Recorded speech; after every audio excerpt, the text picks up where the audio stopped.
If you didn't see the Central Park 5 documentary, go see that. When I saw that, I only had like 4 years on the job at the time, so I was just learning.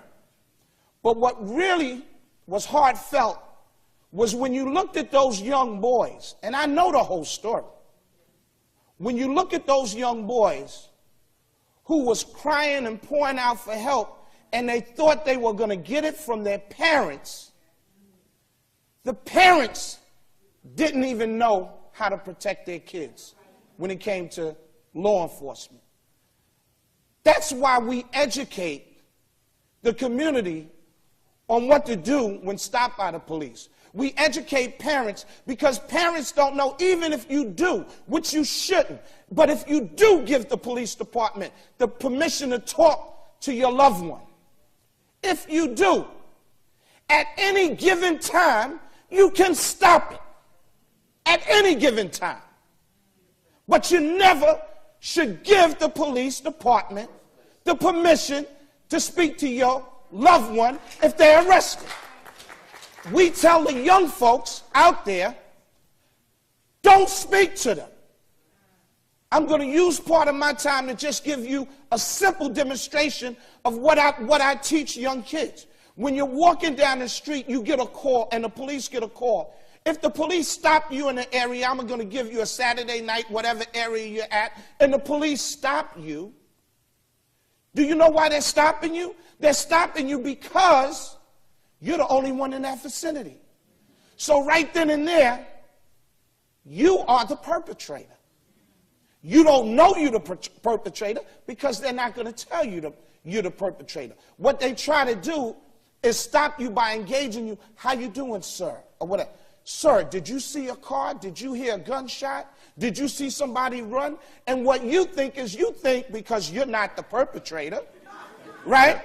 You tend to think, well, let me help them out or let me defend myself. You don't have to defend yourself. The burden of proof is on them. Keep your damn mouth shut. This is what I tell the young folks. That if that was to happen to you as you're walking, you say, officer, am I under arrest? No, you're not under, well then I must be free to leave. And then you start to leave. Let him or her tell, no, you can't leave. Well then, officer, am I under arrest? No, you're not. Well then I must be free to leave. Well, no, I want to ask you something. Well, officer, am I under arrest? You keep saying that because let me tell you something. If the police had the right to arrest you, do they ever ask you? No. They do it. So I teach, you just say that. When the officer says, well, listen, you're not under arrest. I just want to know, did you see a car? Did you hear a person scream? Did you hear gunshots? You the officer, am I under arrest? And if they say, well, you know what, you're smart because you know what comes behind that, right? Okay, officer, you're under arrest. Okay, officer, you turn around and you put your hands behind you and say, here, take me. Here. But you don't say nothing. Say 9 times out of 10, they're going to push you away because they're going to say, you know, if they don't have enough, they're going to say, I can't lock this person up. But what you just did is you showed them you're not afraid to get arrested. The other way you handle that situation is you do this. A cop stops you. Excuse me, you live around here? This is what you do. And you look him or her straight in the eye and you just do this.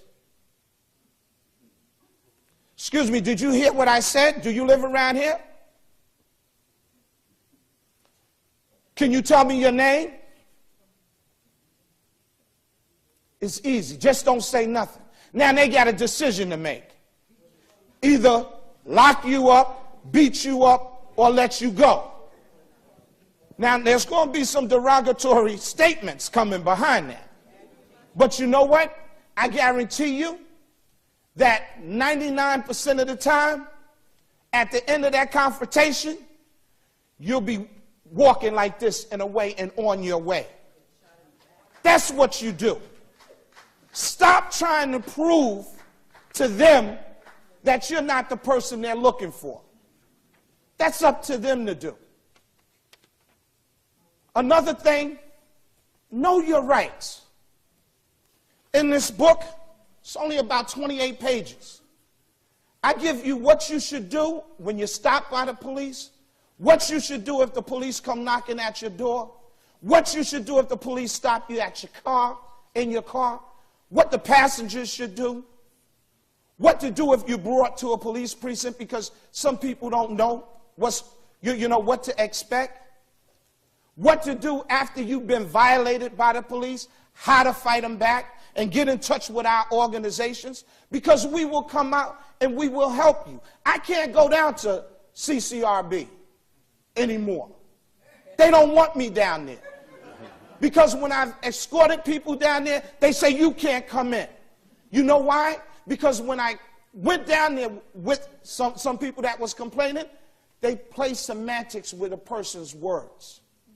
And I'm sitting there and I said, listen, if this lady said the officer slapped her, then the officer slapped her. You don't have to say to her, well, did the officer inadvertently put his hand up? What are you talking? She's a grown woman. She knows if she's been slapped. Just like grown men, they know if they've been hit or violated. You know, stop making excuses for the police. Well, they told me you can't come down here anymore. You know, it's all right.